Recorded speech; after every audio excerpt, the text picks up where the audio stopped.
ఈ సినిమా మొదలుపెట్టినప్పుడు కూడా రామాయణంలో ఒక ముఖ్యమైన ఘట్టాన్ని తీస్తానని నేను అనుకోలేదు. ద ఫస్ట్ డే మహేష్ని రాముడి వేషం వేసి తీసుకొచ్చి ఫోటో షూట్ చేస్తుంటే I had goose bumps. 60 days shoot చేసాం. సో అన్ని రసాలు చూపించాడు రాముడిగా. And I think I'm so lucky to shoot this episode. ఎప్పుడైనా తిరుపతిలో వెంకటేశ్వర స్వామి దగ్గరికి ఎంతో కష్టపడి చూస్తే ఆ క్షణం పాటు మైండ్ బ్లాక్ అవుతుంది, ఏమీ తెలియదు. ఈ సినిమా తాలూకు ఒక యాక్షన్ 30 నిమిషాలు లెంత్ ఉంది. ఆ యాక్షన్, అది యాక్షన్ అన్నా, కథ అన్నా, ఆవేశం అన్నా, ఎమోషన్ అన్నా తెలియటం లేదు నాకు.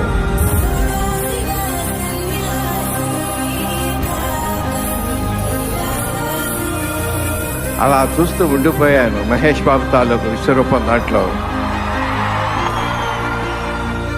డబ్బింగ్ లేదు, వెనకాల సీజీ లేదు, రీ రికార్డింగ్ లేదు. అయినా సరే మంత్రముగ్ధులు చేసి కట్టిపడేసింది. అది నన్ను మర్చిపోలేను. మీరు కూడా అనుభూతి పొందుతారు.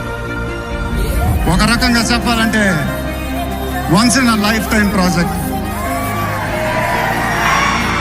దీనికి ఎంత కష్టపడాలో అంత కష్టపడతాను.